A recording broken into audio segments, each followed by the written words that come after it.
এই যে আপনার ফেরাটা, এটাও তো অনেক স্পেশাল আমাদের জন্য, দর্শকদের জন্য খুবই স্পেশাল। আসলে কি কি কাজ আসছে? আসলে স্পেসিফিকলি ঈদে আসবে কিনা জানি না, বাট আমার 3টা কাজ করা হয়েছে আপাতত, এবং ঈদের জন্যই আসলে এত তাড়াহুড়া করে করা, আমি আসলে জানি না আদৌ সেগুলো অন এয়ার হবে কিনা। এমনিতে 2টা কাজ করেছি খুবই সুন্দর, অন্তর্দ্বীপ প্রোডাকশনের, জহির করিম ভাইয়ের আমার খুবই ফেভারিট একজন রাইটার উনি। একটা হচ্ছে জাহির আলভির সাথে করেছি, সেটা হচ্ছে বিয়েটা করেই ফেললাম, এটা হচ্ছে নাটকের নাম। প্লিজ করেই ফেলেন। না না, ওইটা শুটিং পর্যন্তই ভালো।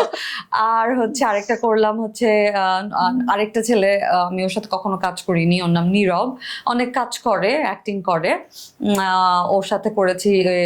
এই কাজটার নাম হচ্ছে যতনে রাখিব তোমায়, এরকম কিছু একটা। তো আর একটা কাজ করেছিলাম ইউএসএ বেসড একটা চ্যানেল, ATV। ATV মানে দুই বাংলা, মানে বাংলাদেশ এবং কি বলে আমেরিকা মিলিয়ে এই চ্যানেলটা, তো ওদের একটা নাটকের কাজ করেছি।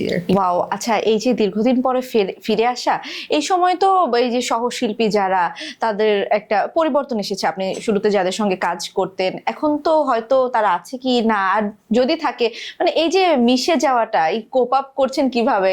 কারণ একটা অন্যরকম একটা এনভায়রনমেন্টে ছিলেন, বাসায় থাকা বা অন্য কাজ নিয়ে মিডিয়া থেকে দূরে থাকা, আবার মিডিয়ার লাইফস্টাইলটাও আবার আলাদা, মানে কোনো চ্যালেঞ্জ ছিল কিনা বা কেমন লাগছে?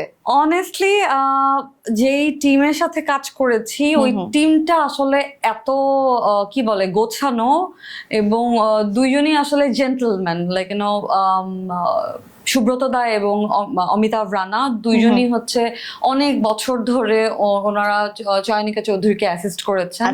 মানে বলতে গেলে ওরাই একদম সমস্ত কিছু অ্যারেঞ্জ থেকে শুরু করে, এবং আরো অনেক প্রোডাকশন করেন। এরা দুইজনই অনেক গোছানো, যেই কারণে হয় কি, ইভেন দ্য প্রোডাকশনের ছেলেগুলো ওদের সাথে অনেক দিনের, মানে ওরাও একটু ওল্ড স্কুল, লাইক ওরাও আগের, মানে নতুন কারোর সাথে কাজ করতে অত কমফোর্টেবল ফিল করে না। যেই দিন আমি ওদের সাথে শুটিং এ থাকি, আমি না ওই দিন জানি যে আমার কোনো রকম টেনশন কাজ করবে না, লাইক সেটের মধ্যে কেউ ছবি তুলছে কিনা, বা আমার সিকিউরিটি আছে কিনা, অথবা আমাকে টাইম টু টাইম আমাকে পানিটা মানে এগিয়ে দিচ্ছে কিনা, আমাকে কি খেতে চান, ডাবের পানি, আচ্ছা ঠিক আছে, যেখান থেকে মানে একটা কিছু ডিমান্ড করলে অবভিয়াসলি আমি না বুঝে তো আর ডিমান্ড করি না, খুবই ছোট ছোট এক্সপেকটেশন, যে সেটার মধ্যে ছাতাটা একটু থাকুক, বা আমার যে ফ্যানটা একটু আমাকে এগিয়ে দেখ। বাট গরমে অনেক কষ্ট হয়েছে, আই প্রমিস। মানে এখনই এই অবস্থা, পরবর্তীতে যখন অ্যাকচুয়ালি মানে কি বলে, এখন মানে গরম শুরু হবে, আষাঢ় জ্যৈষ্ঠ, মানে এই সময়কার টাইম গুলোতে কি হবে, I have no idea, but it's very scary.